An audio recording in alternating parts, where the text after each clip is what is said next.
لله رب العالمين الرحمن الرحيم مالك يوم الدين إياك نعبد وإياك نستعين اهدنا الصراط المستقيم صراط الذين أنعمت عليهم غير المغضوب عليهم ولا الضالين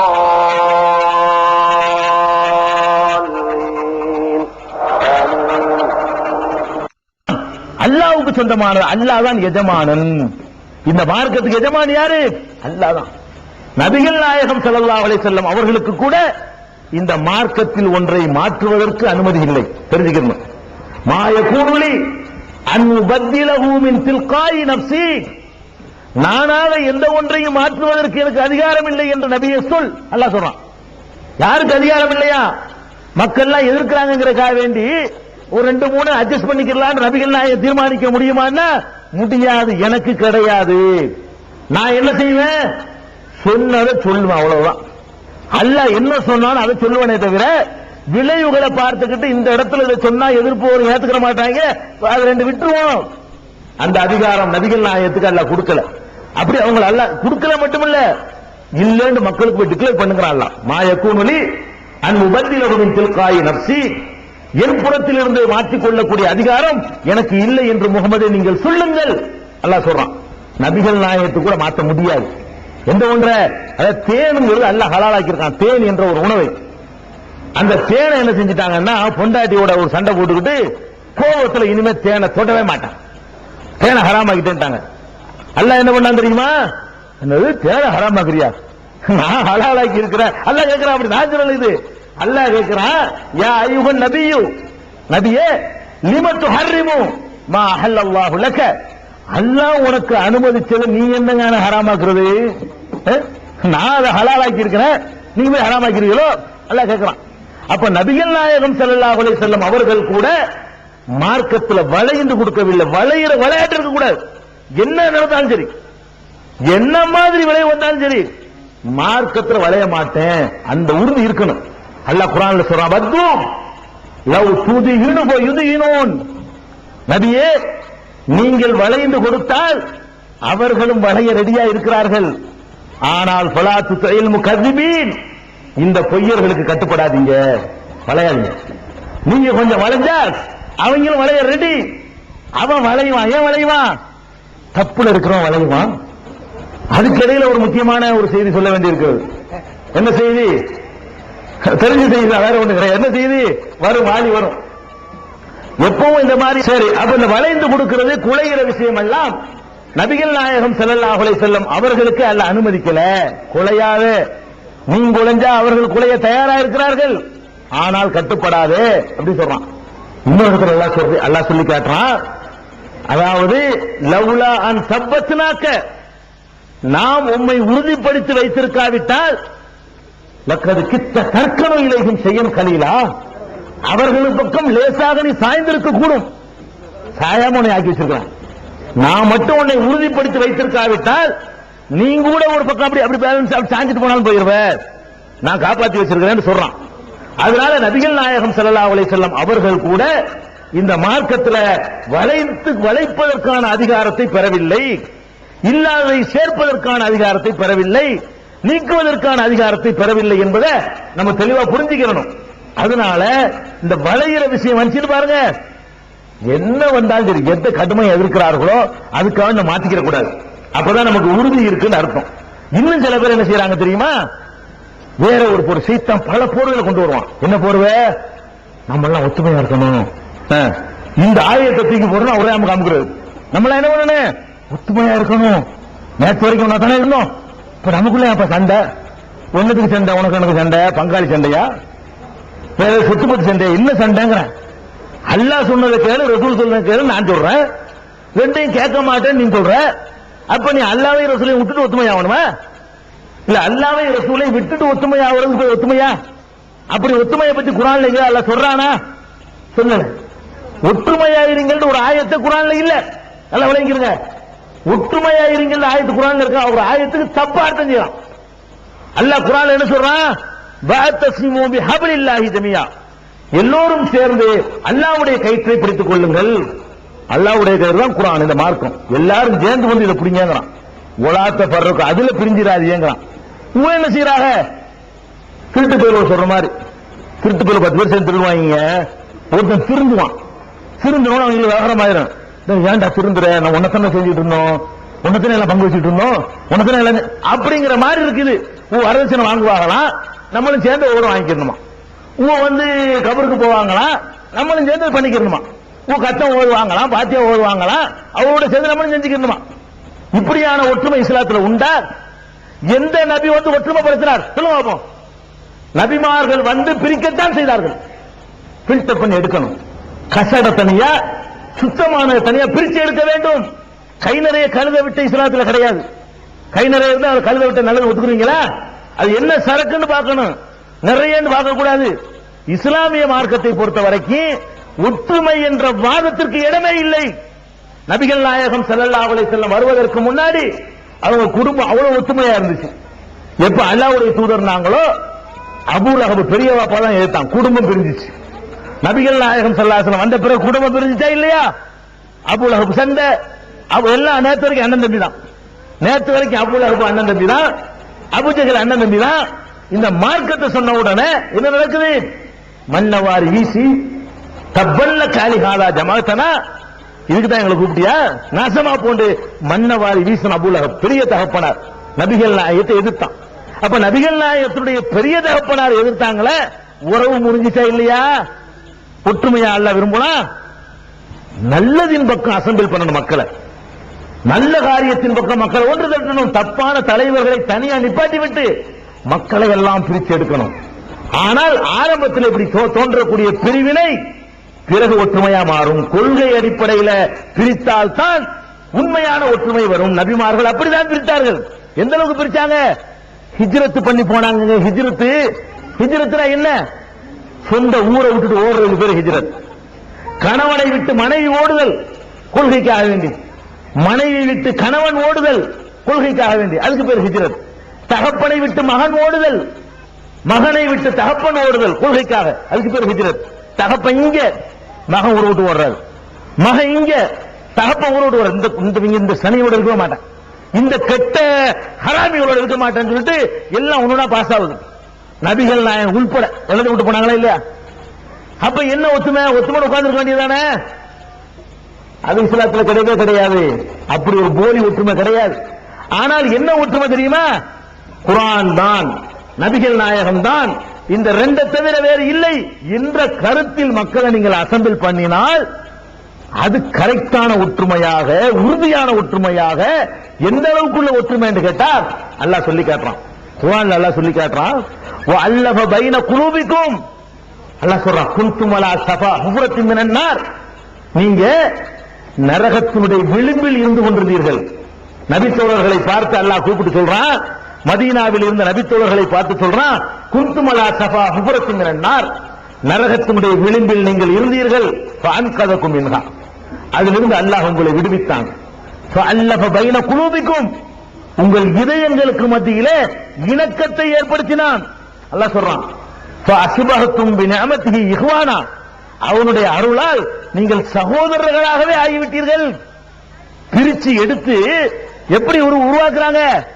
பிரிச்சாங்க. வாஸ்தவம். பிரிச்ச பிறகு என்ன ரிசல்ட்? என்ன? இந்த கொள்கை தங்கங்களா ஒன்று கூடி அண்ணன் தம்பி ஆயிட்டாங்களேங்க. அவன் அண்ணன் தம்பியா இருக்கல. எந்த அளவுக்கு அண்ணன் தம்பி? மக்காவுல உள்ள ஒருத்தருக்காக வேண்டி மதீனாவுல உள்ள ஒருத்தர் என்ன பண்றாரு? வீட்டுல பாதியை கொடுக்கிறார், சொத்துல பாதியை கொடுக்கிறார், வச்சிருக்க சட்டை 4 சட்டையை கொடுக்கிறார், 2 சேலையில ஒரு சேலையை கொடுக்கிறார், 2 கைக்குட்டையில ஒரு கைக்குட்டையை கொடுக்கிறார், 2 பேரிச்ச மரம் வச்சிருந்தா ஒரு மரத்தை அவரும் கொடுக்கிறார். அப்ப எப்படி பிரிக்கிறாங்க? ரசூல் ஸல்லல்லாஹு அலைஹி வஸல்லம் ஒன்றுபடுத்துறாங்கன்னா, பிரிச்சு பிரிச்சு பிரிச்சு கொள்கை அடிப்படையில் திரட்டப்பட்ட அந்த சமுதாயத்தை எப்படி ஒன்றுபடுத்துறாங்க? அண்ணன் தம்பி ஆகிட்டாங்க. அண்ணன் தம்பி கூட இப்படி பாதி கொடுக்க மாட்டான். அண்ணனுக்கு தம்பியோ தம்பிக்கு அண்ணன் கூட இப்படி பாதிய மனப்பூர்வம் அறுத்து கொடுக்க மாட்டான். அமுக்கத்தான் பார்க்குவான்.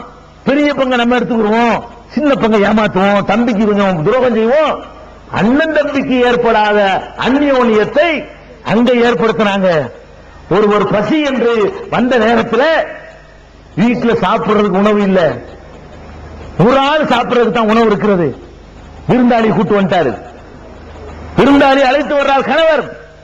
மனைவி சொல்றாங்க, ஒரு ஆளுக்கு தான் சாப்பாடு இருக்கு, நீ பாட்டுக்கு விருந்தாளி கூட்டிட்டு வந்துட்ட, அப்ப நமக்கு சாப்பாடு கொடுக்க இயலாது, அதனால 2 பேரும் உட்காருங்க, சாப்பாடு வைக்கும் போது நான் விளக்கை அணைத்து விடுகிறேன், இருட்டுல உட்கார்ந்து நீ சாப்பிடுறமா நடி, வந்திருக்கிற விருந்தாளி சாப்பிடட்டும். இது ஒற்றுமை. என்ன ஒற்றுமை? உங்க ஒற்றுமை என்ன வாழுது கேட்கிறேன். நீங்க ஒற்றுமையா? அதாச்சும் உருப்படியா இருக்கிறாங்க. என்ன ஒற்றுமை உருப்படியா வாழ்றீங்க? இங்க உள்ள ஏழை பாலையெல்லாம் பார்த்து ஆளுக்கு 2 தொழில் வச்சு கொடுத்துருக்கலாம், ஒற்றுமையா?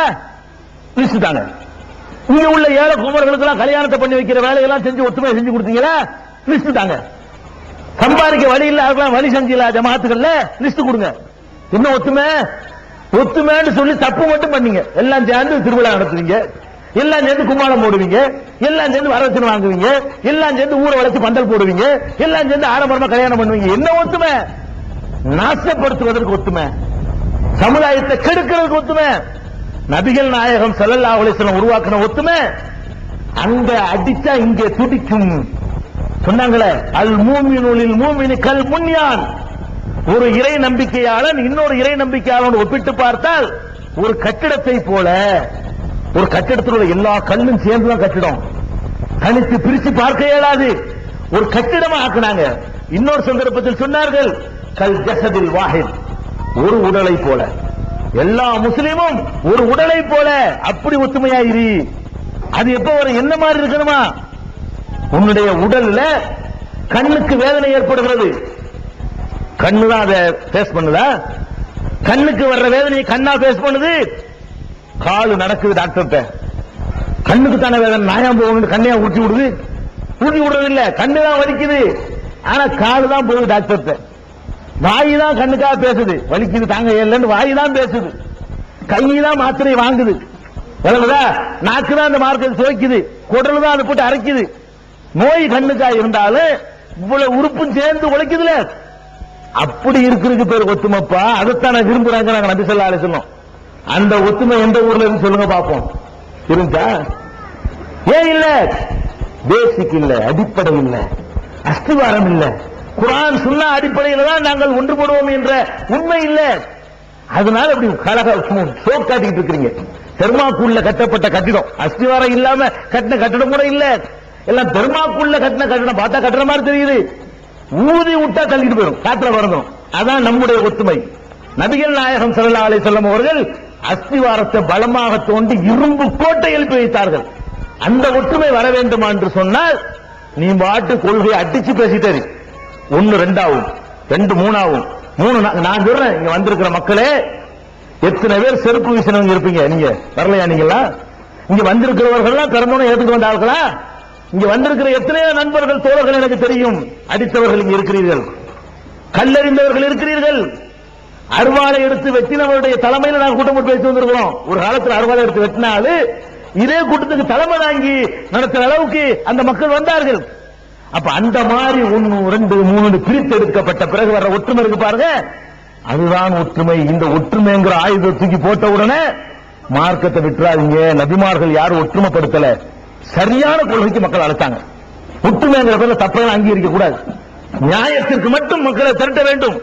நியாயத்தை புரிஞ்சு கொண்டு ஒண்ணு வந்தார்களே, ஆனால் அதுக்கு பேர் ஒற்றுமை. இந்த மாதிரியான ஒற்றுமைகள் நமக்கு தேவை. இந்த போலி ஒற்றுமை நமக்கு தேவையில்லைங்கிறத இரண்டாவது நீங்கள் புரிந்து கொள்ள வேண்டும். இதுக்கு இடம் இருக்கக்கூடாது. அடுத்தபடியாக நம்முடைய இந்த கொள்கை உறுதியை அசைத்து பார்க்கக்கூடிய சில காரியங்களை வேதனையோடு நான் சொல்ல வேண்டியிருக்கிறது, ரொம்ப வருத்தத்தோடு சொல்ல வேண்டியிருக்கிறது. நம்மளை வேற வேற ஒரு உருட்டல் மிரட்டல் நம்மளை அசைச்சு பார்த்தா கூட அது எனக்கு ஆச்சரியமா இல்ல. என்ன நம்மளை அசைச்சு பார்க்க தெரியுமா? இன்னைக்கு பொருளாதார ஆசை நம்மளை அப்படியே ஆட்டங்கான வச்சிருக்குங்க. கொள்கைய எதுல விழுந்துடுறோம்? எல்லாம் பேசுறான். நான் பார்த்த எத்தனை சகோதரன், உயிரை கொடுத்த சகோதரன், அடி வாங்கின வெட்டு வாங்கின சகோதரன், அதெல்லாம் உறுதியா இருந்தவன் அவனுக்கு கல்யாணம் வரும் பொழுது விழுந்துடுறான். கல்யாணம் வந்தா என்ன செய்யறான்? பெண்ணு வீட்டுல டவுரி வாங்குறது இருக்குல்ல, தௌஹீத் வீரம் பேசுவான், அடிலாம் வாங்கியிருப்பான் பள்ளிவாசல்ல. குர்ஆன் மறுக்கிறியா? நீ ஹதீஸ மறுக்கிறியா? குர்ஆன் ஹதீஸுக்காக நான் உயிரை கொடுப்பேன்னு சட்டை நிறுத்திட்டு போவான், அடி வாங்கியிருப்பான். இப்படியெல்லாம் உறுதியா இருந்தவன் அடி அவனை விதி பிரட்ட முடியல, உதய அவனை பிரட்ட முடியல. எது பிரட்டுது? 1,00,000 ரூபாய் பிரட்டப்படுது. முடிவதாக என்னையா கொள்கை இது? இதுக்கு ஒரு தௌஹீதா? இந்த தௌஹீதுக்கு ஏதாவது அல்லாஹ்ட்ட கிடைக்கும் நினைக்கிறேன் நீ? தௌஹீதுங்கிற குர்ஆன் ஹதீஸ்ங்கிற அல்லாஹ் கட்டளையிடுகிறான். வஆத்துன் நிஸா சதுகாத்திஹின் நிஹலா, பெண்களுக்கு அவர்களுடைய மகர் தொகையை கொடுத்து விடுங்கள். நீங்க பெண்களுக்கு கொடுங்க அல்லாஹ் சொல்றான். கல்யாணம் பேசும் பொழுது உனக்கு எவ்வளவு வேண்டும் என்று கேட்க வேண்டும். அதான் குர்ஆன். நெஞ்சில கட்டுறது மட்டுமல்ல குர்ஆன், விரல ஆற்றுவது மட்டுமல்ல சுன்னாத், தர்காவுக்கு போகாம இருக்கிறது மட்டுமல்ல தௌஹீத். என்ன செய்யணும்? திருமண பேச்சு வரும்பொழுது மார்க்கம் உனக்கு தர சொல்லி இருக்கிறது. உனக்கு எவ்வளவு வேண்டும்? 1,00,000 வேணுமா? 2,00,000 வேணுமா? 5 பவுன் வேணுமா? 50 பவுன் வேணுமா என்று ஆம்பளை கேட்கணும். பொம்பளைட்ட என்ன நடக்குது? அங்க போய் பெண்ணிட்ட கேட்கறான். பெண்ணிட்ட போய்கிட்டு நகை எவ்வளவு தருவீங்க, சொக்கம் எவ்வளவு தருவீங்க, வீடு தருவீங்களா, விசா எடுத்து தருவீங்களா, கார் இருக்குதா, தொழில் ஏதாவது வச்சு தருவீங்களா, இப்படிலாம் கேட்கறான். கல்யாணத்துக்கு முந்தி எவ்வளவு தருவீங்க, சோறு வரைக்கும் கேட்கறான் பிச்சைக்காரன். எத்தனை பேருக்கு சோறு தருவீங்க? கல்யாணத்துக்கு பேசும் பொழுது எத்தனை சகனம் தருவீங்க, எத்தனை பேருக்கு சோறு தருவீங்க, கல்யாணத்துக்கு முந்தி எத்தனை பிச்சைக்காரனுக்கு போடுவீங்க, கல்யாணம் அன்னைக்கு எத்தனை பிச்சைக்காரனுக்கு தருவீங்க, கல்யாணத்துக்கு பிந்தி எத்தனை பேருக்கு தருவீங்க, மாப்பிள்ளை தோழனுக்கு எவ்வளவு தருவீங்க, தலைப்பிரசனத்துக்கு எவ்வளவு தருவீங்க, எல்லாத்தையும் கேட்கறான். மறு வீட்டுக்கு என்ன செய்வீங்க இப்படின்னு சொல்லி வகை வகை 50-60 வகையை போட்டு பெண்ணை பெற்றவன நொந்து வைக்கிறிய. இதெல்லாம் கேட்ட தௌஹீது. தௌஹீது உனக்கு பேர் என்னது? தௌஹீது. இது தௌஹீதா? சுருட்டி மூஞ்சில அறிவான்லாம். இதுக்கு பின்ன நினைச்சிட்டு இருக்க தப்பிச்சிடலாம். அவன் தப்பிச்சிடலாம், நீ தப்பிக்க முடியாது. ஏன்? அவன் அடிப்படை இல்லாதவன், விளங்காதவன். விளங்காதுக்கு ஒரு மிதியை கொடுத்துடலாம் போயிருவான். நீ விளங்கிக்கிட்டு குர்ஆனுடைய வசனத்தை தெரிஞ்சுக்கிட்டு குர்ஆன் அல்லாஹ் தந்தாங்கிறத விளங்கி கொண்டு மார்க்க விஷயத்தில் தாய் தந்தை சொன்னாலும் மீறணும். எதிர்த்து மார்க்கத்துக்கு எதிராக தாய் தந்தை சொன்னார்களே ஆனால் மார்க்கத்துக்கு தான் கட்டுப்படணும் என்பதை அறிந்து கொண்டு சொல்றான். ஏண்டா வாங்கணும்னு கேட்டா அம்மா வற்புறுத்திட்டாங்க, அப்பா வற்புறுத்திட்டாங்க, அத்தா வற்புறுத்திட்டாரு. என்னமோ அத்தா சொல்ல கேட்டுதான் எல்லாம் நடக்கிற மாதிரி. மற்றவர்கள் அத்தா சொல்ல கேட்க மாட்டான், மற்றவர்கள் அம்மா சொல்ல கேட்க மாட்டான், எல்லாத்தையும் எதிர்ப்பான். இந்த காசு விஷயத்துல மட்டும் அவனுக்கு அதுல ஆசை இருக்குது. அதுக்கு கருவி இம்மா வாங்க மாட்டேங்கிற என்ன பண்ணிடுவாங்க? சரி வாங்கிட்டு ஆவணும்னு சொன்ன நீ பண்ணிக்க, நான் தனியா பண்ணிட்டு கொண்டு வர வேண்டியது ஆம்பளைக்கு இருக்குமா? ஒரு ஆண்மகன் திருமணம் செய்வதற்கு தாய் இருக்கணுமா? ஒரு ஆம்பளை திருமணம் செய்வதற்கு தாயுடைய சம்மதம் வேணுமா? தகப்பனுடைய சம்மதம் வேணுமா? ஜமாத்துடைய சம்மதம் வேணுமா? அந்த ஆம்பளை அவன் சம்மதிச்சால் போதும். உனக்கு அந்த ரைட் மார்க்கம் வந்திருக்கல, நீ என்ன அம்மா வாப்பாங்கிற?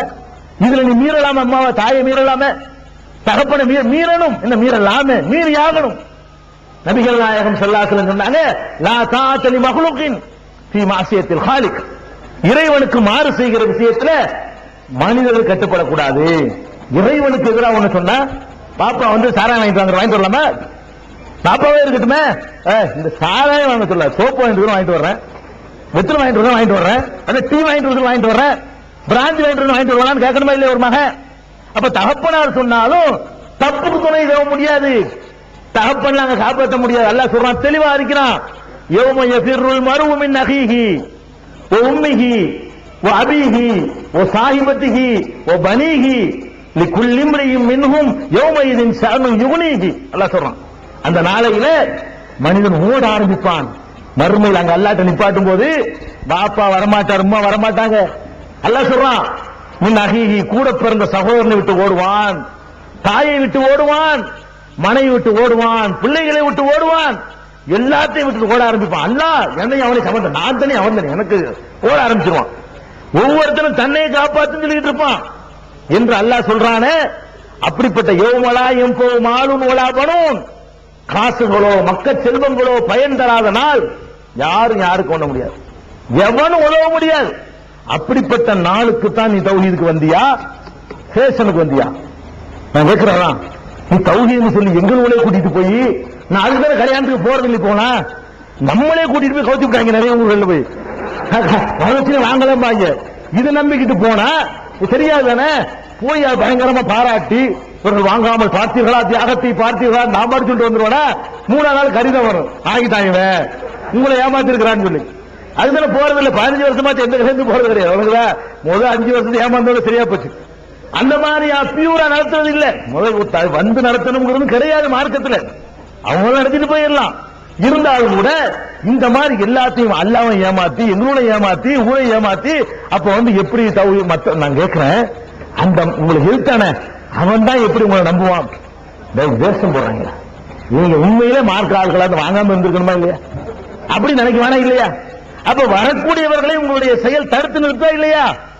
அப்ப இந்த அற்ப காசுகள் விஷயத்தில் நீங்கள் வீழ்ந்து விடுகிறீர்கள், மார்க்கத்தை பலி கொடுக்கிறீர்கள். ஒரு 1 லட்சம் ரூபாய் உங்களை அசைக்க முடியும் என்றால் அதுக்கு பேர் கொள்கை உறுதியா? உங்களுக்கு நாட்டுடைய ரகசியத்தை 1 லட்சம் ரூபாய்க்கு காட்டி கொடுக்கிறவனுக்கு என்ன வித்தியாசம், என்ன வேறுபாடுங்கிறான்? 1 லட்சம் ரூபாய் அவருடைய கொள்கை கோட்பாடு எல்லாத்தையும் தூக்கி எறிய வச்சிருதுல, அதுக்கு உங்களுக்கு என்ன வேறுபாடு இருக்குது? ஒரு வேறுபாடும் இல்லை. அப்ப அந்த மாதிரியான காசுகளை நாம் விழுந்து விடுகிறோம். கொள்கை இப்படி பற்றி இருக்கனே, காசு பணங்கள் நம்மை அசைத்து பார்ப்பதற்கு இடம் கொடுத்துடக்கூடாது. அதே மாதிரி இன்னொன்னு நான் சொல்ல வேண்டியிருக்கிறது, தெளிவா சொல்லணும். இந்த மாவட்டத்துக்கு நான் சொல்லணும். என்ன மாவட்டம், எதுக்கு சொல்ல வேண்டியிருக்கிறது? நீங்க உண்மையிலே குர்ஆன் சுன்னாவை பேணக்கூடியவர்களாக இருந்தால் எல்லாரும் சேர்ந்து ஒரு தப்பை செஞ்சுட்டு இருக்கிறீங்க. மார்க்கம் தடை செய்திருக்கிற ஒரு தப்பை செய்கிறீர்கள். மார்க்கம் சுமத்தி இருக்கிற ஒரு கடமைக்கு நீங்கள் துரோகம் செய்கிறீர்கள். இந்த மாவட்டத்தில் செய்கிறீர்கள். குறிப்பாக பிரிக்கப்படாத இந்த தஞ்சை மாவட்டம் இருக்க, தஞ்சை, நாகை, திருவாரூர், இந்த 3 மாவட்டங்கள்ல அதிகமாக செய்கிறீர்கள். என்ன செய்கிறீர்கள்? நபிகள் நாயகம் ஸல்லல்லாஹு அலைஹி வஸல்லம் ஒரு ஹதீஸ் சொன்னா என்ன செய்யணும் விளங்கிடும் உங்களுக்கு. என்ன செய்கிறது தெரியுமா? ஒரு நபி தோழர் அப்துல்லாஹ் இப்னு அம்ர் இப்னு ஆஸ் அவருடைய பெயர். அந்த நபி தோழர் தான் கல்யாணம் பண்றாரு.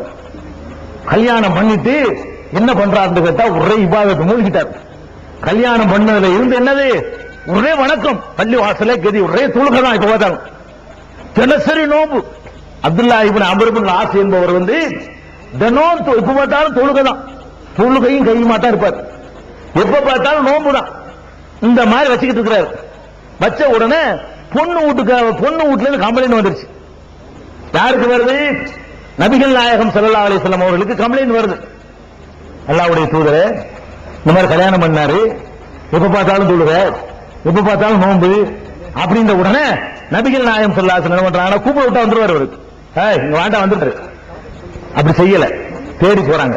நபி ஸல்லல்லாஹு அலைஹி வஸல்லம் அவர்கள் இங்க இருந்து தேடி அவர் வீட்டுக்கு போறாங்க. போய் இந்த மாதிரி ஒரு செய்தி கேள்விப்படுறேனப்பா, நீ எப்ப பார்த்தாலும் ஒரே ராத்திரி பூரா தொழுதுட்டு இருக்கிறியாம்ல? ஆமாமா, தொழுதான் செய்யறேன். நீ பகலெல்லாம் நோம்பா இருக்கிறியாம்ல? ஆமா, அப்படித்தான் இருக்கிறேன். அப்ப நபி ஸல்லல்லாஹு அலைஹி வஸல்லம் சொல்றாங்க, அப்படி செய்யக்கூடாதப்பா, தப்புனது. எப்ப பார்த்தாலும் தொழுவ கூடாது, எப்ப பார்த்தாலும் நோம்புல வைக்க கூடாது. உனக்கு மனைவின்னு ஒருத்தி இருக்கிறாள், அவளுக்கு செய்யற கடமை இருக்கா இல்லையா? உன்னுடைய உடம்புக்குன்னு செய்யற கடமை இருக்கா இல்லையா? உன்னுடைய கண்ணுக்குன்னு செய்யற கடமை கேட்கிறாங்க நபி ஸல்லல்லாஹு அலைஹி வஸல்லம்.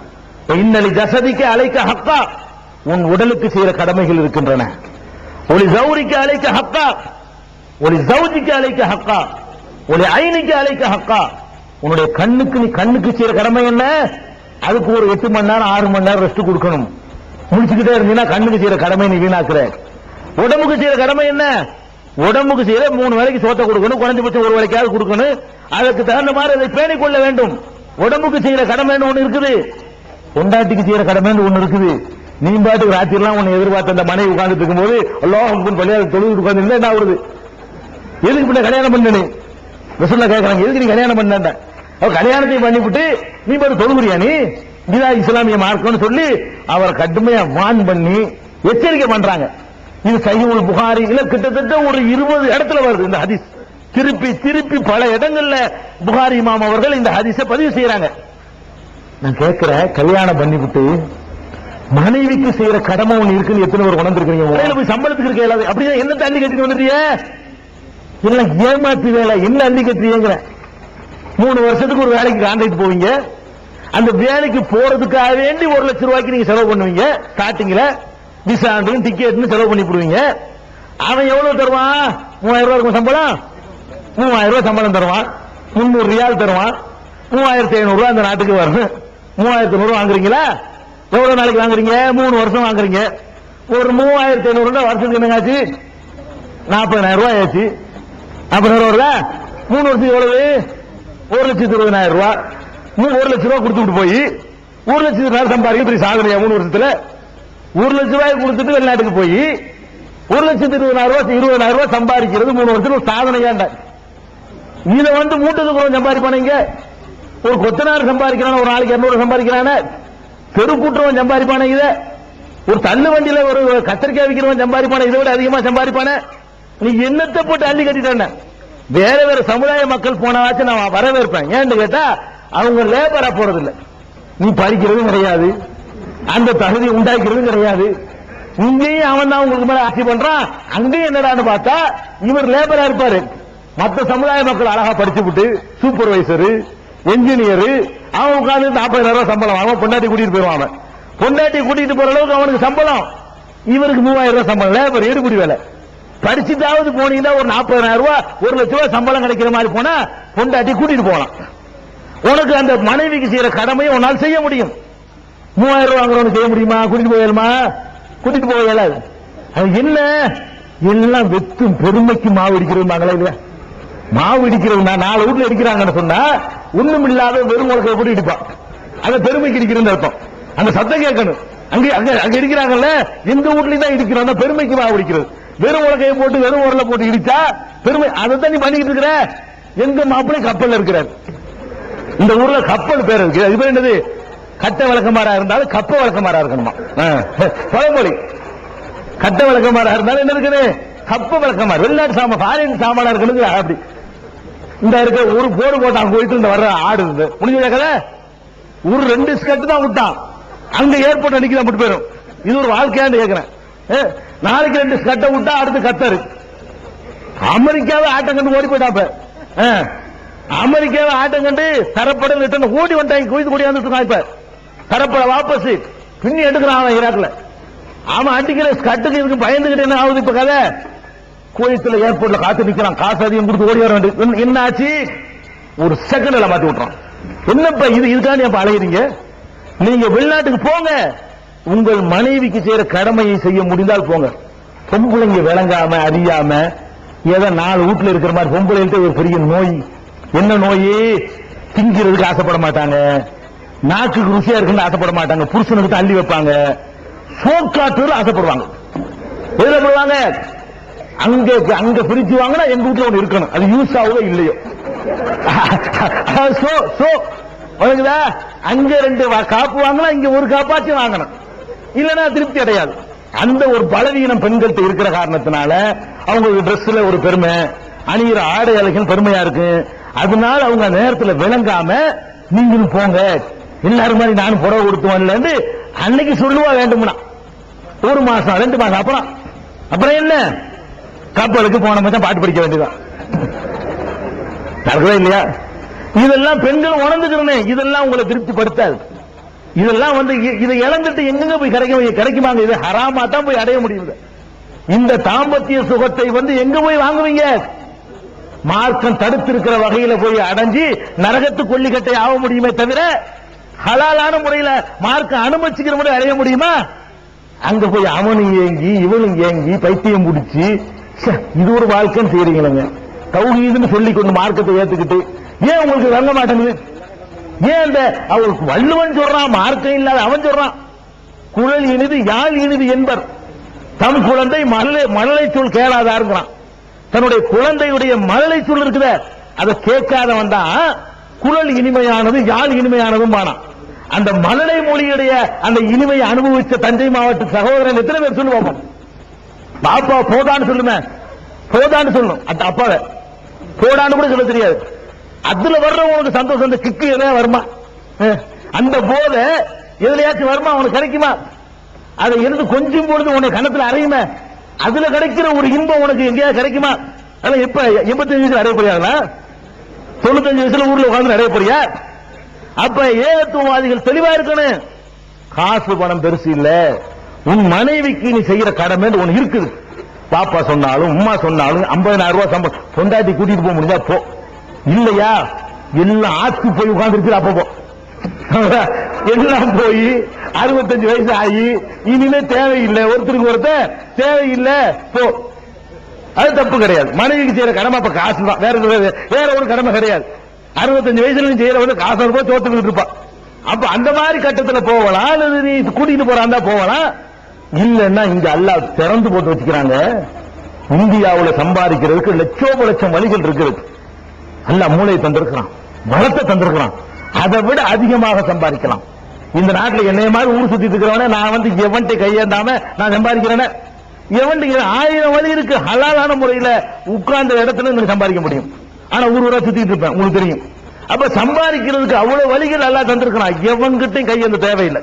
நாம கொடுப்போம். அந்த அளவுக்கு எல்லாம் என்ன செய்யறான், வாசலை திறந்து விடுவான். யாபத்துல வச்சுக்கிறீங்க. பொருளாதாரத்துக்காக வேண்டி இந்த மார்க்க கடமை இழந்துடாதீங்க. இது 2வது சொல்ல வேண்டிய மேட்ரு. வரதட்சணையை உழுந்துடுறீங்க.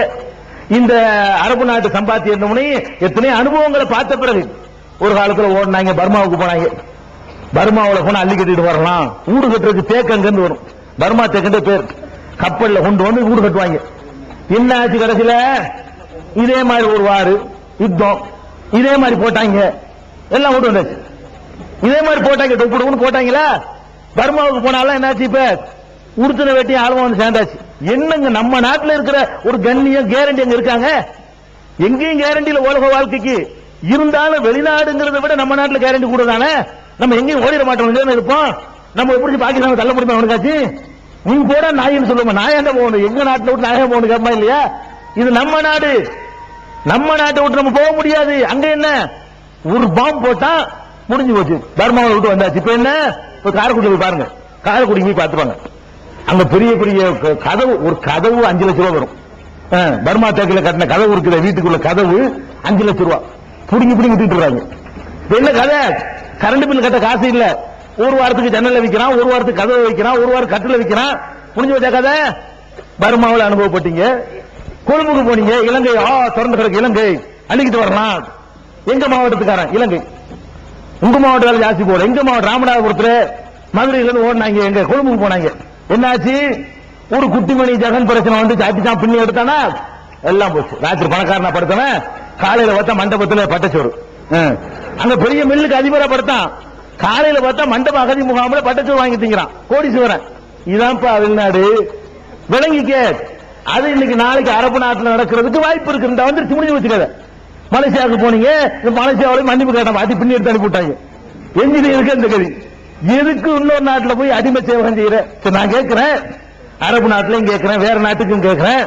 உங்களுக்கு ஒரு இஸ்ஸத்து கண்ணியமாக அங்க இருக்குதா? இப்படி உட்கார்ந்து பேச முடியுமா? இந்த நாட்டில், அந்த நாட்டில் பேச முடியுமா? கூடி போய் சவுதியில, குவைத்தில, மலேசியாவில் பேசுறியா? நீ வெளிநாட்டுக்காரன் பேசுறீங்க. வெளிநாட்டுக்காரன் வந்துட்டு போ சொல்லுவானா இல்லையா? சவுதிலையும் சொல்லுவான், குவைத்திலையும் சொல்லுவான், மலேசியாவிலையும் சொல்லுவான், சிங்கப்பூர்லையும் சொல்லுவான். இங்க கேட்க முடியுமா? எவன்டா இருக்கிற எங்க நாட்டில் நாங்க பேச முடியாது சொல்லுவோமா இல்லையா? அப்ப எவ்வளவு உரிமைகளை இழந்து, எவ்வளவு சந்தோஷங்களை இழந்து, கேவலப்பட்டு 3ஆம் தர குடிமக்களா போய் அப்படி வேலை செய்யணுமா? இதெல்லாம் இழக்காமல் நான் சம்பாதிக்கிறதுக்கு எதிரி இல்ல. நல்ல பெரிய சாப்ட்வேர் இன்ஜினியர் படிச்சுட்டு போய் 1.5 லட்சம் சம்பளம் வாங்கிட்டு பொண்டாட்டி கூட்டிட்டு போய் உமா அப்பையும் கூட்டிட்டு போய் இரு. அதுக்கெல்லாம் நம்ம எதிரி கிடையாது. இந்த கடமைகளை புறக்கணிக்காது. அப்ப இந்த மாதிரி விஷயத்துல நம்ம என்ன சொல்றோம்? விழுந்துறோம். காசு நம்மளை மாற்றிவிடக் கூடாது. ஏகத்துவாதிகள் உறுதியா இருக்கணும். நான் இதை கத்திக்கிட்டு 20 வருஷமா கத்துறேன். இதுக்காக வேண்டி பூஜ்ய ரிசல்ட் மத்தெல்லாம் கரெக்டா இருக்கிற ஆளுக்கு இதை கேட்க மாட்டேங்கிறாங்க. 20 வருஷமா இதான் கத்துறேன். அவங்கள எடுபட மாட்டேங்க. அதே மாதிரி இன்னொரு விஷயத்தை நாங்க சுட்டி காட்ட வேண்டியிருக்கு. நம்ம ஆட்கள்கிட்ட சொல்ற வெக்கமாவும் இருக்குது. முந்து நூலாய் போய் தான் சொல்ல வேண்டியிருக்கு. இந்த கடன் வாங்கிட்ட நாணயம் சுப்ஹானல்லாஹ். தௌஹீத்வாதிகள்கிட்ட ஒரு பாதிப்பேட்ட இல்ல. தௌஹீத் ஏகத்துவாதின்னு சொல்லக்கூடிய ஆள்கள்ட்ட கரெக்டா உள்ள தங்கப்பூன்னு இருக்கிறாங்க. வாங்கினதை திருப்பி கொடுக்கிறவங்க இருக்கிறாங்க. கடனை வாங்கிட்டு அது அல்வா கொடுக்கறதுக்குண்டே ஒரு அலைகிறவங்க. அல்வா கொடுக்க பின்னவழி பார்த்தாரு. ஏமாத்துறதுக்கு பேர் அது. அப்ப இந்த மாதிரி கடனை வாங்குறது, கடனை வாங்கினா திருப்பி கொடுக்கிற எண்ணமே கிடையாது. 25 வருஷ கடன், 30 வருஷத்துக்கு கடன். கடன் வாங்க மார்க்கத்தில் கடன் விளையாட்டு கூட வாங்குறதா? கடன் வாங்குறதுங்கிறது ரொம்ப ரேரா இருந்தா, ரொம்ப அவசியமா இருந்தா தான் வாங்கினீங்க. கடன்கிறது மார்க்கத்தில் பாவமா வந்து நிற்கும். நான் உங்கள்ட்ட கடன் வாங்கிவிட்டேன், மண்டையை போட்டேன், மறுமையில வந்து நீ கேட்டா என்னத்தை தர்றது? கடனை வாங்கிட்டேன், என் பிள்ளைகிட்ட சொல்லி வச்சு அவன் கரெக்டா கொடுத்தா தான் போச்சு. அவன் கடனை செலுத்தலைன்னா மறுமையில கடன் கொடுத்தவன் சட்டையை கொடுப்பான். 1 லட்சம் ரூபாய் அவன் எங்க அங்க ரூபாயை திருப்பி கொடுக்க முடியும்?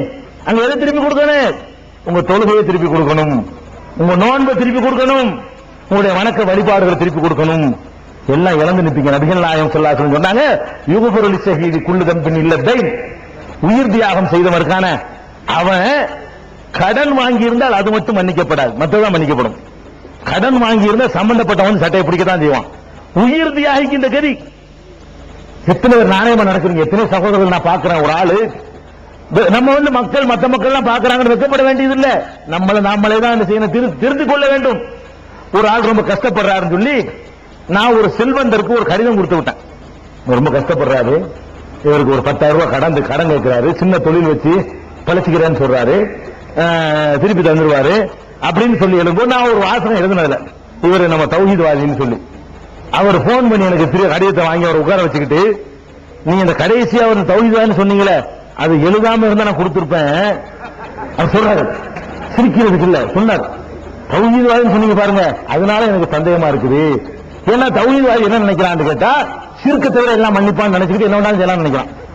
நம்ம சிறுக்கு செய்யல, நிரந்தர நரகத்துல தப்பிச்சுக்கிட்டோம்ல, எவனாலும் ஏமாத்தலாம், எவன வேணாலும் குள்ளா போடலாம் என்ற மென்டாலிட்டிக்கு வந்துட்டாங்க. அதை எழுதின காரணத்தினால் நான் உங்கள்கிட்ட கேரண்டி கேட்கிறேன், நாணயத்துக்கு நீங்க கேரண்டி தருவீங்களான்னு கேட்கிறார் திருப்பிட்டு. அவர் தௌஹீத்வாதி அது சொல்லாது என்கிட்ட, அவர் நேர்மையானவர் என்பதற்கு நீங்க கேரண்டி தருவீங்களான்னு கேட்கிறார். எப்படி ஆக்கிட்டோம் பாத்தீங்களா? தௌஹீத்வாதி கடன் வாங்கலாமா? ரொம்ப உயிர் போனா வாங்கு, இது கடன் வாங்குற. கடன் வாங்கினால் உன்னுடைய செலவு பட்ஜெட் அதிகரிக்கும். கடன் வாங்காட்டி இருக்கிறத கொண்டு நீ போதுமாக்குவாய். எவன் கடன் வாங்கலாம், எதுக்கு வாங்கலாம்? தகப்பனை கொண்டு ஆஸ்பத்திரியில் சேர்த்தாச்சு, திடீர்னு ஏற்பாடு பண்ண முடியாது. கடன் வாங்கலாம். 10,000 ரூபாய் தொழில் 20,000 ரூபாய்க்கு கடன் வாங்கலாமா? வாங்கி உன்னால முடியுமா? அப்ப கடன் வாங்குவது என்பது சும்மா அற்பமான விஷயத்துக்காக வேண்டியும் கல்யாணத்துக்கு கடன் வாங்குறான். ஏன்னா கல்யாணத்துக்கு கடன் வாங்கி அதுல வரவா? கல்யாணத்துக்கு அவர செலவு வேஸ்ட், விரயம். கல்யாணத்துக்கு கடன் வாங்கிட்டு உன்னால திரும்பி கொடுக்க இயலுமா?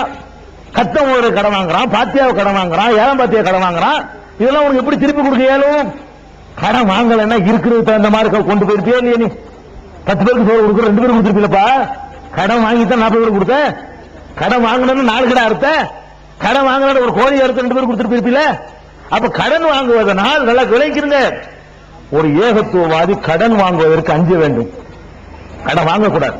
தலை போற காரியமாக தான் கடன் வாங்கணும், வேற வழியே இல்ல, வாங்கித்தான் ஆகணும். ஏன் இதை நான் சொல்றேன்னு கேட்டா, கடன் வாங்கும் நிலையில் நீங்கள் மரணித்து விட்டீர்களே ஆனால் மறுமையில் உங்கள் அமல்கள் அழியும். நல்லா யோசிக்கிறீங்க. கடன் வாங்கும் நிலை நம்ம ஊத்தாயிட்டோம்னு சொன்னா கடன் கொடுத்தவங்க வந்து கேட்பான், ரூபாய்கள் அங்க செல்லாது, இருக்காது, இருந்தாலும் செல்லாது. எதை கொடுக்கணும்? 2 மாசம் தொழுகை கொடு. 10,000 கடன் வாங்கினீங்களா, இந்த காசுலாம் உதவாதுப்பா, 2 மாசம் தொழுகை கொடு. அவன் எந்திரிச்சு எனக்கு 10,000, இந்த 5 மாசம் தொழுகை கொடு. இவன் எந்திரிச்சுக்கிட்டு எடுத்துவான், ஒரு 2 வருஷம் நோம்ப கொடு. வெறும் நிக்க வேண்டிய அப்புறம் மறுமை நமக்கு லாஸ் ஆயிரும். ஞாபகம் வச்சுக்கோங்க, கடன் வாங்காதீங்க. அதே ஏகத்துவாதிகள் தான் இன்னைக்கு பாக்குறேன். எவ்வளவுதான் வறுமை மட்டுமே மார்க்கத்தை விளங்காத காலத்துல கையேந்துங்க. காசுல நான் உரசி பார்க்கிறேன் ஏகத்துவாதிய. ஏகத்துவத்தை சொல்லக்கூடிய இந்த கொள்கை ஏற்றுக்கொள்ளக்கூடிய சகோதரன் காசு அவனை அசைத்து பார்க்க கூடாது. கடனை வாங்காத, கையேந்திரீங்களப்பா. இந்த ஏகத்துவ கொள்கையில் இருந்து ஒரு ஏழையா இருந்தா அடுத்த கையேந்திரமா? யாசகம் கேட்கிறது யாருக்கு ஹலாலு? யாருக்கு யாசகம் கேட்கிற ஹலாலாவும்? செத்துருவான்டா தான் ஹலாலாவும். சோறு இல்லாட்டி செத்துருவானா? செத்துருவன் போல இருக்கப்பா, 100 ரூபாய் கொடுப்பா, கடனை வச்சு கொடுப்பா, யாசகமா பிச்சை கொடுப்பான்னு கேட்கலாம். நீ எதுக்கு கேட்கிற? கண்ணியமான குடும்பத்தில் பிறந்துட்டு பொம்பளை பெற்றுட்டேன்னு ஒரு ஊரா கடன் கேட்கறான், கோமருன்னு கடன் கேட்கறான், அவன் கேட்கறான். இவன் தௌஹீத்வாதின்னு சொல்லிட்டு என்ன பண்றான்? வீடு கட்டுறது கடன் கேட்கறான். அண்ணனை சிங்கப்பூருக்கு ஏத்த போறோம், விசா வந்துச்சு கடந்தாங்க. ஏன் அல்ல தந்தா ஏத்தி இல்லாட்டி ஏத்தாம வச்சுக்க, கதையா கடன் வாங்குற, அதுக்கு பிச்சை கேட்கிற? பிச்சை கேட்கிறது யாசிக்காதீங்க, யார்ட்டையும் யோசிக்காதீங்க. நபிகள் நாயகம் ஸல்லல்லாஹு அலைஹி வஸல்லம் சொல்றாங்க, யார் ஒருத்தன் மனிதர்கள்ட்ட மன்சாலன் நாசத்த கசுரன் அதிகப்படுத்திக் கொள்வதற்காக மக்கள்கிட்ட எவன் யாசிக்கிறானோ மறுமை நாளில் அவனுக்கு ஸ்பெஷல் அடையாளம். மறுமை நாளில் ஒருத்தன் வருவான், இறைவன் முன்னால் திரும்ப உயிர்ப்பிக்கப்படுற நாள்ல எப்படி வருவான்னு கேட்டா, பாடிலாம் கரெக்டா இருக்கு, முகத்துல எலும்பு தான் இருக்குமா, இறைச்சியே இருக்கானாம். மூஞ்சி மட்டும் எலும்பு கூட இருக்கு, மண்டை மட்டும் எலும்பு கூடு, கொஞ்சம் கூட இறைச்சி. அவனை தனி அடையாளம் பார்த்தோன்னா அப்படியே கையேந்திரவன். காரணத்தோட சோத்து பிச்சைக்காரனா இருந்து சோத்துக்கு வழியிலேருந்து ஏத்தினால் அது ஒரு விஷயம். மக்கள்கிட்ட வாங்கி திங்கிறதுக்காக வேண்டியும் ரோசம் இல்லாம, ரோசம் ஒரு மனுஷனுக்கு என்ன ரோசம் வேணும்? எந்த அளவுக்கு அல்லாஹ் சொல்றான்னு கேட்டா, நபித்தோழர்களை பத்தி. மக்காவுல இருந்து போயிட்டாங்க, மக்காவுல இருந்து நாடு தொடர்ந்து போயிருக்கிறாங்க. மதீனாவுல ஊடு இல்ல, வாசல் இல்ல, அணிஞ்சிக்கிற ஆடைக்கு மாத்து உடை இல்லை. அப்ப பள்ளி வாசல் திண்ணையில படுத்து கிடக்குறாங்க. அதான் அவங்களுடைய வாழ்க்கை. சில பேரை இணைச்சு விட்டாங்க, அப்பவும் பத்தல கொஞ்சம் பேர் பள்ளிவாசல்ல கிடக்குறாங்க. அந்த தோழர்களை பற்றி அல்லாஹ் சொல்றான், யஹ்சபுஹுமுல் ஜாஹிலு அக்னியா மின தஅஃபுஃப். அறியாதவர்கள் அவர்களை பார்த்தால் பெரிய வசதி படைத்தவர்கள் என்று எண்ணுவார்கள். ஒரு முஸ்லிம் எப்படி நடக்கணும் தெரியுமா? வீட்டுல அடுப்புல பூனை படுத்து கிடந்தாலும் சரி, நல்லா அப்படி நிமிர்ந்து போகணும், சந்தோஷம் போகணும், நல்லா ட்ரெஸ் பண்ணிட்டு போகணும், ஏண்ட கூடாது. வீட்டுல உள்ள காரியத்தை புலம்பிக்கிட்டு சோறு கொண்டு 5 நாளாச்சு 7 நாளாச்சு, ஒரு மூமின் இதை செய்யக்கூடாது. எல்லாத்தையும் சகித்துக் கொள்ளணும். அல்லாஹ் திரும்ப கேட்க மாட்டேன். இன்னும் சொல்றேன் கேளுங்க, நபிகள் நாயகம் ஸல்லல்லாஹு சொல்றாங்க, யார் ஒருத்தன் தன்னுடைய வறுமையை மக்களிடத்தில் இறக்கி வைக்கிறானோ அவனுடைய வறுமையை அல்லாஹ் நீக்கவே மாட்டான். யார் தன்னுடைய வறுமையை அல்லாஹ்விடத்தில் இறக்கி வைக்கிறானோ அல்லாஹ் அவனுக்கு வழிகாட்டுவான். கேரண்டி. அல்லாஹ்வுடைய ரசூலுக்கு நாங்கர்ல கேரண்டி. நபிகள் நாயகம் ஸல்லல்லாஹு அலைஹி வஸல்லம் சொல்றாங்க, நீ வறுமை இருக்கா, ரப்புல் ஆலமீன் வறுமை இறக்கி யா அல்லாஹ் கஷ்டப்படுறேன், நீ நீக்கு அல்லாஹ்னு சொல்லு, அல்லாஹ் நீக்குவான். ஒரு கட்டத்திலையும் கையேந்திராதீங்க, யார்ட்டையும் கேட்றாங்க, எந்த தேவைக்கும். அத ஒரு சபதம் எடுத்துக்கங்க. ஹக்கீம் இப்னு ஹிஸாம் அவர் சொல்றாரு ஒரு ஹதீஸ்ல, நபி ஸல்லல்லாஹு அலைஹி வஸல்லம் அவர்கள்ட்ட போய் நான் கேட்டேன், ஏதோ கேட்டுக்கார் போய் அவர்கள் கொடுத்தார்கள். மறுபடியும் கேட்டேன், வாங்கி வச்சுக்கிட்டு கேட்டவங்க கொடுக்குறாங்க, மறுபடியும் கையேந்திராரு.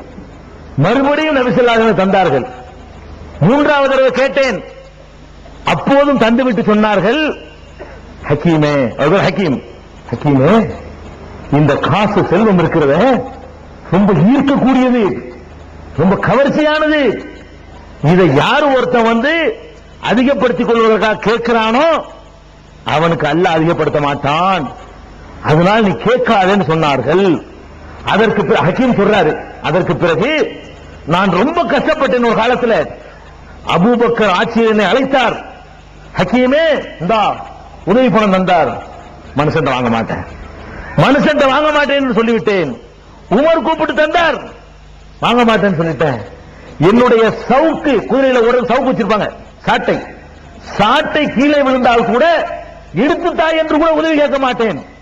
நபி ஸல்லல்லாஹு அலைஹி வஸல்லம் அவர்கள் எவன்டையும் கேட்காது என்று சொல்லிவிட்டார்கள். நான் கேட்கவே மாட்டேன் சொல்லி சாவுறதையும் கேட்கல. சாவுற வரைக்கும் இது கீழே விழுந்தா அவர் தான் போய் எடுப்பார். இந்த உதவி கூட கேட்க, அப்படி தன்னம்பிக்கை உள்ளவர்களை நபி ஸல்லல்லாஹு அலைஹி வஸல்லம் உருவாக்கிட்டு போனாங்க. கையேந்தவங்களை உருவாக்கல. நம்ம சமுதாயத்தில் வெட்கத்தை இழந்து ஏகத்துவ சகோதரன் வறுமைன்னா என்ன, நீ செத்தா போயிட போறங்க, நீ என்னப்பா அப்படி வறுமையை அடைஞ்சிட்ட? நபிகள் நாயகம் ஸல்லல்லாஹு அலைஹி வஸல்லம் அடைஞ்ச வறுமையில எத்தனை மடங்கு அடைஞ்சிட்ட நீ?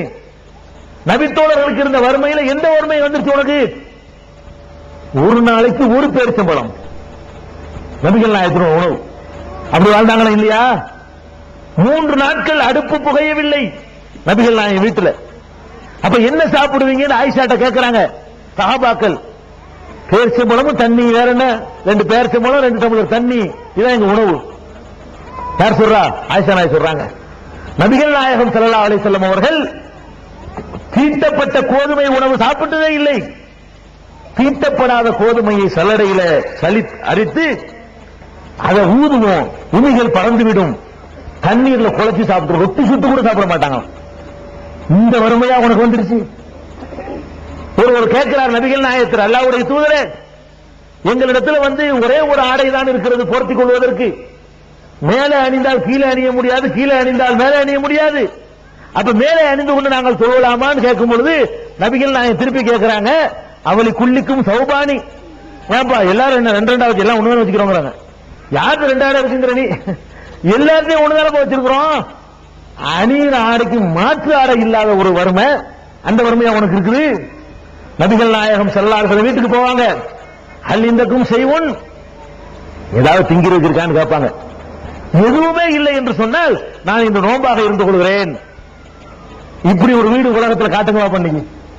உங்க வீட்டுல போய் கேட்டா ஏதாவது இருக்கான்னு கேட்டா, கொஞ்சம் பொடி கடலை கூட இருக்காதா? 2 பிஸ்கட் இருக்காதா உங்க வீட்டுல? ஒரு கல்ல மிட்டாய் இருக்காதா? அதுக்கு அப்படி அரிசி இருக்காதா? அப்படி இல்லாத ஒரு வீடு சொல்லு பார்ப்போம். அந்த வறுமையில இருந்த அந்த தங்கங்கள் கையேந்தல, மூடர்கள். அல்லாஹ் சொல்றான் யஹ்சபுஹுமுல் ஜாஹிலு அக்னியா லா யஸ்அலூன الناس இல்ஹாஃபா. மக்கள்கிட்ட கையேந்த மாட்டார்கள். நபிகள் நாயகம் உருவாக்கிய அந்த சமுதாயம் இன்றைக்கு வறுமை கோடுங்கிறீங்களே, இந்த கோடெல்லாம் கோடு இல்ல, இதெல்லாம் தாண்டி எங்கே கிடக்கு அந்த கோடு. அந்த கோட்டுக்கு கீழே இருந்த அந்த மக்கள் கையேந்தினது இல்லை, யாரிடமும் கேட்டதில்லை. அவளை அறியாதவர்கள் வந்து பார்த்தா பணக்காரர்கள் என்று எண்ணுவார்கள். எல்லாம் சொல்றான். ஏன் என்னடா படுத்து தூங்குறாங்க, யாரும் கேட்க மாட்டேங்கிறான்னு பணக்காரன் இருக்கும். படுத்து தூங்குவா, ஒரு நாள் கையேந்த மாட்டேங்கிறான், பயங்கரமா இருக்கும் போல இருக்குடா என்று நினைப்பார்கள். எல்லாம் சொல்லி காட்டுறான். பணத்தில் விழுந்துறாங்க. பணம் அல்ல வாழ்க்கை. பணத்தினால் ஒண்ணும் கிடைக்காது. பணத்தாசை தான் நம்மள நபிகள் நான் எச்சரிக்கை பண்ணது அதுதான். மக்களே, நான் வறுமைக்கு அஞ்சவில்லை, உங்களுக்கு வறுமை ஏற்பட்டு விடுமோ என்று நான் அஞ்சவில்லை.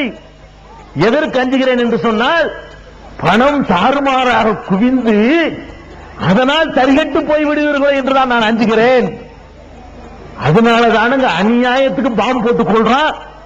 சவுதி வாய மூடிட்டு இருக்கான். பணம் தானே காரணம். பிச்சைக்கார சவுதியா இருந்தா பின்னி எடுத்துப்பான்ல, பணக்கார சவுதியா இருக்கிறதுனால வாய திறக்க முடியல அவனுக்கு. பணக்கார குவைத்தா இருக்கிறதுனால அடிக்கிறதுக்கு தலை வச்சு கொடுக்கறான். பணக்கார கத்தரா இருக்கிறதுனால அங்கிருந்து விமானம் போய் குண்ட போடுது. பிச்சைக்கார குவைத்தா இருந்தா, அந்த சகாபாக்கள் மாதிரி இருந்தா பின்னி எடுத்திருப்பான் அமெரிக்கால. அப்ப இந்த பணம் நம்முடைய நேர்மை நியாயம் அல்லாஹ் காப்பாத்திக்க நினைச்சிட்டு போங்க. அல்லாவா தந்தா யூஸ் பண்ணுங்க, அலையாதீங்க. அதுதான் வாழ்க்கை நினைக்காதீங்க. அதுக்காக வேண்டி வந்து நீங்க வந்து அதை கொள்கையை விட்டு கொடுத்துடாதீங்க. இந்த பணத்துல உரசி பார்க்கிற விஷயத்துல இந்த மாதிரி கோளாறுகள் நம்ம இடத்துல இருக்கிறது. அடுத்தது என்ன, எத்தனை மணிக்கு முடிக்கணும்? முடிக்கிறதுக்கு டைம் இருக்கா? முடிச்சிருமா? இப்படி சரி, இருக்கா? சரி. மொத்த வசூல் வந்து, அதாவது பொதுக்கூட்டத்தில் உண்டியல்ல வந்த வசூல் வந்து 6919 ரூபாய் 80 காசு. வெக்கமா இருக்குங்க. சரி, பரவாயில்ல. 6919 ரூபாய் 80 காசு. மேலக்காவேரி முஸ்லீம் ஒன்றியம் இந்த கூட்டம் நடத்துறாங்க இல்லையா, அவங்க அமைப்பு சார்பாக 3080 ரூபாய் 20 காசு ரவுண்ட் பண்றதுக்காக வேண்டி போட்டு 10,000 ரூபாய் மாநாட்டுக்காக உங்க அமைப்புல இருந்து மாநில தலைவர்கிட்ட கொடுத்துட்டாங்களா? சரி. அப்ப அந்த மாதிரியான அடிப்படையில் அடுத்து நாம் தெரிந்து கொள்ள வேண்டிய விஷயம் என்ன தெரியுமா? இந்த ஏகத்துவ கொள்கைக்கு வந்தோம். ஒரு காலத்துல ஒரு 10 வருடத்திற்கு முன்னாடி எல்லாம் நம்ம எப்படி இருந்தோம் யோசிச்சு பாருங்க. ஆரம்பத்தில் வந்த சகோதரனுக்கு தெரியும் எப்படி இருந்தோம். ஒரே குரானும் ஒரே ஹதீஸும் கையுமா தான் இருப்போம். டெய்லி படிப்போம், குரானை படிப்போம், அந்த பத்திரிகை இந்த பத்திரிகை அப்படின்னு சொல்லி என்னென்ன வருதோ மார்க்கத்தை அறிந்து கொள்வதற்காக வேண்டி அவ்வளவு ஆர்வம் செலுத்திக் கொண்டிருந்தோம். புஸ்தகத்தை வாங்குவோம், ஏகத்துவ கொள்கையை சொல்லக்கூடிய புஸ்தகங்கள். அன்னைக்கு பல இதழ்கள் வந்துச்சு. ஒவ்வொருத்தரும் தன்னுடைய காசுல 10 பேருக்கு சந்தா, 10 பேருக்கு அன்பளிப்பு, அந்த மாதிரி இந்த மக்கள்கிட்ட கொண்டு சேர்க்கிறதுக்காக வேண்டி அவ்வளவு பாடுபட்டோம். குரானை எடுத்துக்கொண்டு வீடா உட்கார்ந்து படிச்சுட்டு இருந்தோம். குடும்பம் குடும்பமா படிச்சோம். 10 ரிவர்ஸ்ல பார்க்கணும். ஆரம்ப காலத்தில் கொள்கை ஏற்றுக்கொண்ட சகோதரர்கள் வீட்டில் குரானுடைய தமிழாக்கத்தை குடும்பத்துக்கு படித்து காட்டி கொண்டிருந்தார்கள். இன்னைக்கு என்ன நிலைமை? எல்லாம் தெரிஞ்சுட்டோம். இதே போதும் நினைக்கிறாங்க. காதல உழுவுறதே போதும். காதல உழுவுறது எப்படி கரெக்டா இருக்க முடியும்? நான் மேடையில சொல்லும் போது மேடை பேச்சுக்காக ஆதாரங்கள்லாம் சொல்ல முடியுமா? புகாரில் இருக்குன்னு சொல்ல முடியுமா? நான் நம்புறேன் எனக்கு சொல்ல முடியுமா? நீங்க சரியா குரான்ல உள்ள வசனங்களை நான் சொல்றேன். எந்த வசனம் எந்த சூறான்னு எடுத்து காட்ட முடியுமா? எடுத்து காட்டுற டெக்ஸ்ட் எடுத்து வச்சுக்கிட்டு இண்டெக்ஸ் வச்சு எடுத்து காட்ட முடியும். அப்ப நீங்களே படித்து நீங்களே அறிந்து கொள்வதற்கான முயற்சியில் ஈடுபடுவா இல்லையா? குரானை தரல, தமிழ்ல தராம விட்டாங்க, ஹதீஸ் தரலன்னு கூட சொல்லிட்டு இருந்தீங்க. குரான் வந்தாச்சு, எத்தனை பேர் படிக்கிறீங்க? ஹதீஸ் வந்தாச்சு, ஒரு இதுவும் கிடையாது. மீட்டிங் வர வேண்டியது, ஒரு பொழுதுபோக்க வர வேண்டியது, பல நண்பர்களை சந்திக்க வேண்டியது, நீங்க சாப்பிட்டீங்களான்னு கேட்க வேண்டியது, சொல்லிட்டு போயிட வேண்டியது. இதானா எங்களுடைய நம்பிக்கிட்டு இருந்தீங்கன்னு வைங்க, நாங்க புரண்டுட்டோம்னா உங்களை படுத்தி விட்டுருவோம். நான் வச்சுக்கோங்க, நாங்க இப்ப கரெக்டா உங்களை கரெக்டா கொண்டு போவோம். எங்களை எவனா வேலைக்கு வாங்கிட்டான்னு வைங்க, நாங்களே ஏதோ ஒரு மாதிரி ஆயிட்டோன்னு வைங்க, இல்ல கட்டணம் போதும் பரவாயில்ல அப்படி நான் சொன்னா நீங்க எப்ப நீங்க மாறி போயிருவீங்க. அப்ப எப்ப நீங்க கரெக்டா இருக்க முடியும்? மனுஷனை நம்பினால் கரெக்டா இருக்க முடியாது. நானும் உங்களை ஏமாற்ற முடியும், இவரும் ஏமாற்றுவாரு, யாரும் ஏமாற்றுவாங்க. அல்லாஹ் ஏமாற்ற மாட்டாங்க, அல்லாஹ்வுடைய ரசூல் ஏமாற்ற மாட்டாங்க. அப்ப குர்ஆனோடு நேரடி தொடர்புகளை வையுங்கள். குர்ஆன் தமிழாக்கத்தை படிக்காமல் தூங்குவதில்லை. ஒரு பக்கமாவது படிங்க. சுபுகளை தொழுது விட்டு ஒரு பக்கமாவது படியுங்கள் குர்ஆனுடைய தமிழாக்கத்தை. நபிகள் நாயகத்துடைய ஹதீஸ் புகாரி. நான் கேட்கிறேன், புகாரின்னு ஒரு புத்தகம் நம்ம போட்டது இல்லை, நமக்கு சம்பந்தமே கிடையாது. இல்லை யாரு போட்டாலும் நம்ம ஹதீஸ் போட்டா வரவேற்போம் இல்லையா? புகாரின்னு ஒண்ணு போட்டு 7 பாகம் வந்தாச்சு. இங்க இந்த வரியில கேட்கிறேன், புகாரி 7 பாகம் வாங்கி வச்சுக்கிறாங்க. எதுவும் பார்ப்போம். என்னங்க என்ற கஷ்டமா இருக்கா? ரெண்டுங்க நிறைய இருக்கா? இந்த லைட் மாதிரி பாத்துக்கிறீங்க. இது பேர் தௌஹீதா? அப்ப நீங்க என்ன நினைக்கிறீங்க? நாங்க என்ன மேடையில் சொல்லிட்டு போனா கேட்கிறது இப்படித்தானே கேட்டு நாசமா போனீங்க. இப்படிதான் நாங்க பார்ப்போம். சரி இப்படி தேவையா இருக்கிறாங்க நாங்களும் கெட்டு போயிட்டு எங்களுக்கு ஒரு தேவை வருதுன்னு வைங்க. ஓய்வெல்லாம் பாத்தியா அவங்க ஓய்வு தப்பு நாங்க வேற பாத்தியா உண்டாக்கிட்டோம்னா கேட்டுருவீங்க. நீங்க இப்படி போனீங்கன்னா நாங்களே உங்களுக்கு வேற பாத்தியா வந்துருவோம். அப்புறம் வணக்குதா? நாங்களே வேற மாதிரி உங்களை கொண்டு போயிடக்கூடாது. அல்ல காப்பாத்தன அல்ல அப்படி ஆக்க மாட்டான். அல்லோட துவா செய்யுங்க, நாங்களும் துவா செஞ்சுட்டு இருக்கிறோம். இருந்தாலும் நீங்க கேர்ஃபுல்லா இருக்கணும்ல. கத்திரிக்காய் வாங்குறது ஒரு கேர்ஃபுல்லா இருக்கு. உறுத்தி படுத்தி பாக்குறீங்க காக்கில கத்திரிக்காய்க்கு. மார்க்கத்தில் எவ்வளவு கேர்ஃபுல்லா இருக்கணும். அப்ப நீங்கள் குர்ஆனை நீங்கள் படிக்க வேண்டும். தினசரி படித்துக் கொண்டு வந்தீர்களே ஆனால் மார்க்கம் என்னங்கிறத ஒவ்வொருத்தரும் தெரிஞ்சு வச்சிருக்கணும். ஹதீசுகளை நீங்கள் போகணும். வாங்கவே இல்லைங்கிறீங்க, எப்படி படிப்பீங்க? புகாரி மாதிரி ஹதீசுகள் நீங்கள் வாங்கவில்லை. முஸ்லீம் போட்டு விட்டார்கள் வாங்கவில்லை. நாமளே வெளியிட்டோம், திருமதி வெளியிட்டோம். அது திருமதி எத்தனை வாங்கிருக்கீங்க? அதுவும் அதாவது பரவாயில்ல தெரியுது. 5 இருக்குது. 5 பேர் வாங்கிருக்கீங்க இவ்வளவு பெரிய கூட்டத்தில். அப்ப எப்படி நீங்கள் மார்க்க இப்படி இருந்ததுனால ஏமாத்தினாங்க. குர்ஆன் ஹதீஸ் தெரியாமல் ஒரு சமுதாயம் நீங்கள் உருவானீர்களே ஆனால் உங்களை எளிதில் ஏமாற்ற முடியும். யார் வேண்டாலும் ஏமாற்ற முடியும். அப்ப மார்க்கத்தில் நாங்களும் ஏமாற்றிட்டு போக கூடாதுன்னு சொன்னா நீங்க குர்ஆன்ல தப்பு சொன்ன சட்டையை பிடிக்கணும். என்ன சொல்ற குர்ஆன்ல மாத்தமா இருக்க என்னை கேட்கணும். அப்படி நீங்கள் உருவானீர்களே ஆனால் நீங்க போற ரூட் சரி. நான் பாட்டுக்குள்ள அடிக்கிறேன். நீங்க சொன்னது இந்த ஹதீஸுக்கு மாற்ற முடியும். எங்க சட்டையை பிடிச்சு கேட்கக்கூடியவர்களாக நீங்கள் உருவானால் நீங்கள் அல்லாஹ்வுக்காக இந்த மார்க்கத்தில் இருக்கிறீர்கள், மறுமைக்காக இருக்கிறீர்கள், மறுமை வெற்றிக்காக இருக்கிறது அர்த்தம். அடுத்தவனை சொல்லிட்ட சாதியை பின்பற்றாத, அபூ ஹனீஃபா பின்பற்றாத, மாலிக் இமாம் பின்பற்றான்னு சொல்லிவிட்டு கடைசியில் என்னாச்சு? எங்களை பின்பற்றதா? அதுக்கு தான் நாங்க பாடுபட்டோமா? அதுக்கு தான் அடி வாங்கணுமா? எங்களை பின்பற்ற நாங்க அரசியல் கட்சி ஆரம்பிச்சுட்டு போயிருவோங்க. ஒருவனையும் நம்பாதேன்னு சொல்றதுக்கு தான் நாங்க வந்திருக்கிறோம். அல்லாஹ்வை மட்டும் நம்பு, அல்லாஹ்வுடைய ரசூலை மட்டும் நம்பு. அவங்க ஏமாத்த மாட்டாங்க. அவங்க மட்டும்தான் நம்பிக்கைக்குரிய. எல்லாம் கள்ளன், எவனை நம்ப முடியாது. மார்க்க போர்வை போத்திக்கிட்டு வந்தால் நம்பிடாத. குர்ஆன்ல இருக்குதா, ஹதீஸ்ல இருக்குதா, ஆய்வு பண்ணு, நீ சிந்தி, நீ ஆராய்ச்சி பண்ணு. இப்படியான ஒரு நிலைமை இன்றைக்கு அடிபட்டு போச்சு. ஏகத்துவம் பத்திரிகை வந்திருக்குது. மறந்ததுக்காக ஸ்டார்டிங்ல அடிப்படையிலிருந்து சொல்வதற்காக பார்த்தோம். புதுசா வந்த சகோதரர்களுக்கு ஒண்ணுமே தெரியல. பழைய விஷயங்கள் எழுதணும்னா புது சகோதரர்களுக்கு ஒண்ணுமே புரியாது. அடிப்படையிலிருந்தே சொல்லலாம் என்பதற்காக வேண்டி ஏகத்துவம் பத்திரிகை. வெக்கத்தை விட்டு சொல்லட்டுமா உங்களுக்கு? 5000 காப்பி. எவ்வளவு அடிச்சிய முதல் இதுல 5000 அடிச்சிருக்காரு. 5000 ஒரு பத்திரிகை. அதான அவ்வளவுதான் தகுதி இருக்கிறீங்களா? நாளைக்கு கூட மாநாட்டில் 2 லட்சம் பேர் வர போறாங்க. அவ்வளவு இருக்கக்கூடிய ஒரு மக்கள், வரக்கூடிய மக்கள் 2 லட்சம். அப்ப வீட்டுல விட்டுட்டு வர்றவங்க, காசு இல்லாதவங்க எல்லாம், அவங்க தங்குறவங்க, அது 20 லட்சம் பேர் இருப்பாங்க. அந்த மாதிரி எண்ணிக்கை அளவுக்கு தௌஹீத் மக்கள் வளர்ந்திருக்கிறாங்க. என்ன தௌஹீத் வளர்ந்திருக்குது? எல்லாம் வெத்து கூடு விஷயம் இல்லை. நம்பர் வளர்ந்திருக்கு, எண்ணிக்கை வளர்ந்திருக்கு, நாலேஜ் வளரல, அடிப்படை வளரல. அப்ப அடிப்படை வளராத இந்த ஏகத்துவம் பத்திரிக்கை நாங்க நல்லா கருத்து பார்ப்போம். இங்க கூட போட்டிருக்காங்க, வாங்கிக்கிறேன். எதுக்கு சொன்னா, இந்த பத்திரிகைகளோ மற்றதோ இதை வித்து எங்களுக்கு சல்லிக்காக வரப்போறது இல்லை. அது தெரிஞ்சுக்கிறீங்க. வியாபாரம் பண்ண நடக்கிறாங்க. ஏகத்துவங்கிற பத்திரிகையை ஒரு ஜமாத்து நடத்துறாங்க. அதுல ஏதாவது லாபம் வந்துச்சுன்னு சொன்னாலோ நஷ்டம் வந்துச்சுனாலோ ஜமாத்து சேவையாக பயன்படுத்திக் கொள்ளும். தனிநபர் சொந்தக்காரர் கிடையாது. நாம் நடத்துகிற எந்த பத்திரிகைகளுக்கும் ஒரு காலத்தில் நானே சொந்தமா நடத்துகிற பத்திரிகை தனிநபர் நடத்தக்கூடாது. சம்பாத்திய நோக்கம் வந்துருங்க விட்டு கொடுத்துட்டேன். தனிநபர்களுக்கு சொந்தமா இருக்கக்கூடாது பத்திரிகைகள். சம்பாத்தியம் தான் குறிக்கோளா இருக்கும். நம்முடைய தொடர்புல வரக்கூடிய எந்த பத்திரிகைகளும் அது உணர்வாக இருக்கட்டும், ஒற்றுமையாக இருக்கட்டும், ஏகத்துவமாக இருக்கட்டும், அது தனி நபர்களுக்கு சொந்தமில்லை.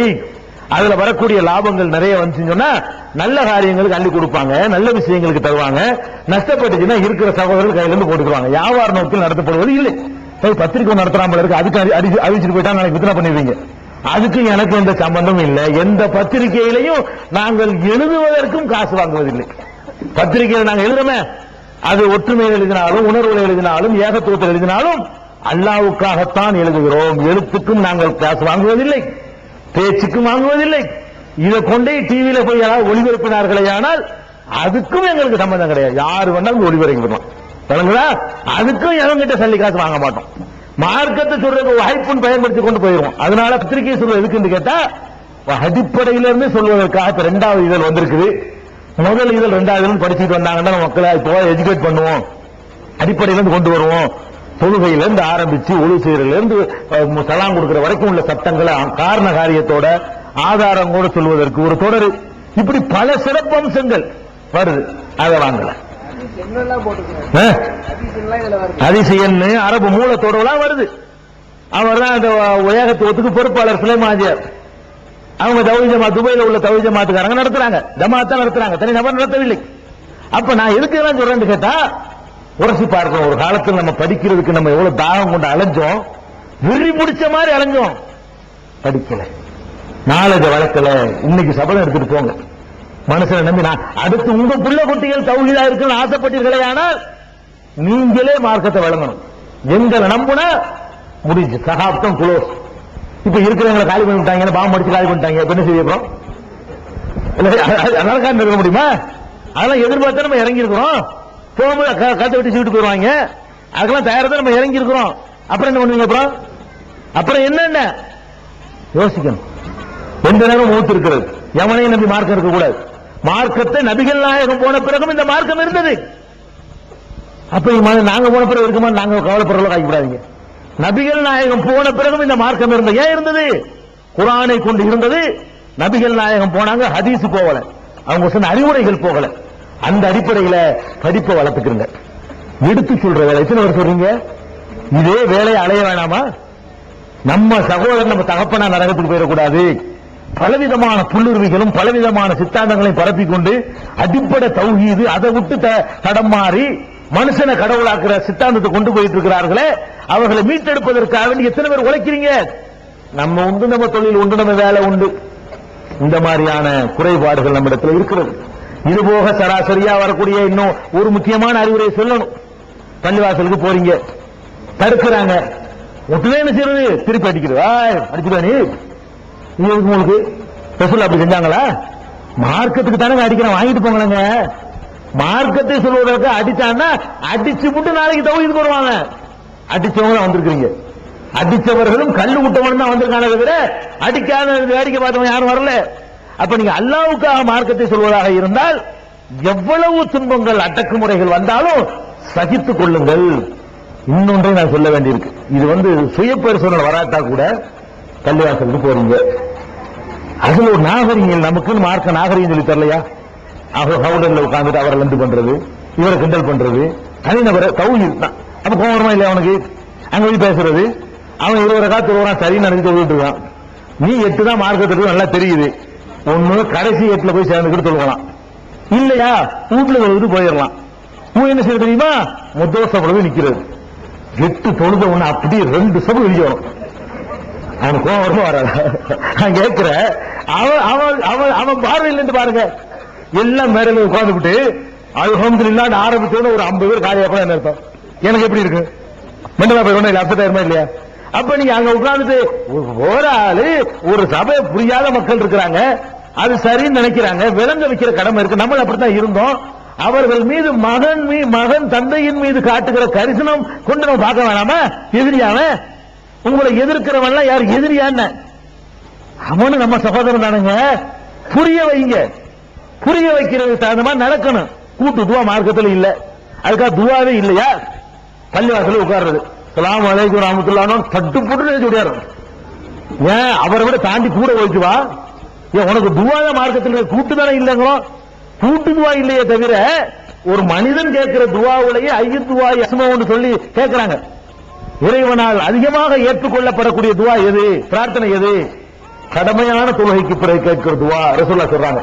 அப்ப கடமையான தொழுகைக்கு பிந்தி கேட்டா அது எவ்வளவு பவர்ஃபுல்லான துவா, எவ்வளவு வெயிட்டான ஒரு பிரார்த்தனை.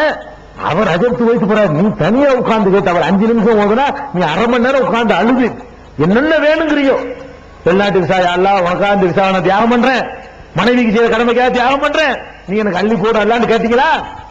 கேளுங்க தருவான்ல. ஜக்கரியா நபிக்கு கிழவனா இருக்கும்போது புள்ள கொடுக்கலையா? ரப்புல் ஆலமீன் அவனுக்கு என்ன விஷயம் வந்துடும், அவ்வளவுதான். அது மாதிரி கேட்க வேண்டிய ஆளுக்கு என்ன பண்றது, வீம்புக்குண்டே போய் கோவம் விட்டான பிரச்சாரம் பண்ற முறையா இது? இதான் முறையா? பிரச்சாரம் பண்றதுக்கு ஒரு நாகரிகம் வேணாமா? அந்த மக்களுக்கு அந்நியோன்யமாகவும் அன்பாகவும் தகப்பன் மகனுக்கு சொல்லக்கூடிய ஒரு அக்கறையோடவும் மார்க்கத்தை சொல்ல வேண்டும். அது எடுபட்டு போய்கொண்டிருக்கிறது. பல ஊர்கள்ல அவர்கள் பக்கம் அநியாயம் இருந்தாலும் சில ஊர்கள்ல நம்முடைய வரம்பு மீறலும் காரணமா இருக்கு. கொஞ்சம் ஒழுங்காக மட்டும் நான் சொல்லி இருந்தோமையானால் இன்னும் அதிகமான மக்களை வென்றெடுத்திருக்க முடியும். அந்த ஒரு நாகரிகத்தை கடைபிடிக்கணும். கோபப்படக்கூடாது. பிரச்சார நேரங்களில் மட்டும் எவ்வளவோ நாங்கள் எல்லாம் எவ்வளவோ அடக்குமுறைகளுக்கு ஆளானோம். பிரச்சார நேரத்தில் நாங்கள் எதிர்ப்பு பண்ண மாட்டோம், வாங்கிட்டு தான் இருப்போம். பிரச்சாரம் செய்கிற நேரத்தில் என்ன வந்தாலும் சரி அதுக்கு தான் வெற்றியை கொடுத்துருக்கலாம். பிரச்சார நேரத்தில் மாத்திரம் மார்க்கத்தை சொன்னதுக்காக ஒருத்தன் இருக்கிறான்னு சொன்னா அதை நம்ம தாங்கணும், நரஜா கூடும். அவன் நரகாசியா போயிட்டு இருப்பான். அப்ப அந்த மாதிரி ஒரு அடிப்படையில் நம்முடைய எண்ணங்களை வளர்த்துக் கொள்ளணும். இது போக நிறைய இருக்கு நற்குணங்கள் இல்ல, கோலு புறம் பொய் இதெல்லாம் நிறைய மணிஞ்சு போச்சு, டைம் முடிஞ்சு போச்சு இல்லையா? ரொம்ப நேரம் உட்கார்ந்துகிட்டு இருக்கிறீங்க. அதனால கொடுக்கப்பட்ட டைம் முடிஞ்சதுனால நீங்களே பரிசீலிக்கலாம். நம்மகிட்ட குறை இருக்குது. குரானை படிச்சீங்கன்னா நான் கூட சொல்ல தேவையே இல்லை, நீங்க டெய்லி படிக்க வேண்டியது. அது என்னவெல்லாம் அல்லாஹ் நமக்கு சொல்ற கொஞ்சம் உட்கார்ந்து முடிச்சு போறேன், என்னவெல்லாம் அல்லாஹ் சொல்லுகிறானோ அதுகளை எல்லாம் என்ன செய்யணும், நம்ம கடைப்பிடிக்கணும். வாழ்க்கையில கடைப்பிடிக்கிறதுக்கு தான் அல்லாஹ் சொல்றான், மனுஷன் சொல்லல. இத நம்மளை படைச்ச இறைவன் சொல்றான் என்ற உணர்வோட குரானை படித்தீர்களே ஆனால் நிறைய உங்களை நீங்கள் சுய பரிசோதனை செய்யலாம். நாங்கள் சொல்லி சுய பரிசோதனை செய்வதை விட அல்லாஹ் சொல்லி நீங்கள் சுய பரிசோதனை செய்தால் இன்னும் அது அதிக பயனுள்ளதாக இருக்கும் என்று கூறி முடித்துக் கொள்கிறேன். அதுக்கு இடையில முக்கியமான அறிவிப்பு, மாநாடு இருக்கிறது. உங்க மாவட்டத்தில் நடக்கிற மாநாடு மே மாசம் 23, 24, 25 அரசியல் மாநாடு கிடையாது. முழுக்க முழுக்க நம்மளை பண்படுத்துகிற மாநாடு, நம்மளை பக்குவப்படுத்துகிற மாநாடு, நம்மளை வேற ஒரு புது மனிதனாக மாற்றுகிற மாநாடு. பலவிதமான செய்திகள் கிடைக்கக்கூடிய மாநாடு இருக்குது. அதற்கான சுவர் எழுத்துக்கள் விளம்பரங்களை எல்லாம் நீங்கள் வாசகங்கள் தருவாங்க, செய்யணும். மக்களை கொண்டு வர்றதுக்கான ஏற்பாடுகள் செய்யணும். இது தௌஹீது வேலை. உங்களுக்கு நாங்கெல்லாம் செலவழிக்க மாட்டோம், நீங்க தான் பணம் அனுப்பலாம் எழுத சொல்ல மாட்டோம். நாங்க ஓட்டெடுக்கிறது செய்யல. உங்களுக்கு சவாபு நன்மையை நாடினீர்களே ஆனால் உங்க செலவுல செவத்துல எழுதணும், உங்க செலவுல பிட் நோட்ஸ் கொடுக்கணும், உங்க செலவுல மக்களுக்கு கொண்டு போகணும். அந்த செலவையும் சேர்த்து நாங்க உலகத்துக்கு செஞ்சுட்டு இருக்க முடியாது. அந்த கடமையை உங்கள் மீது சுமத்தி முடித்துக் கொள்கிறேன். அஸ்ஸலாமு அலைக்கும் வரஹ்மத்துல்லாஹி வபரகாத்துஹு.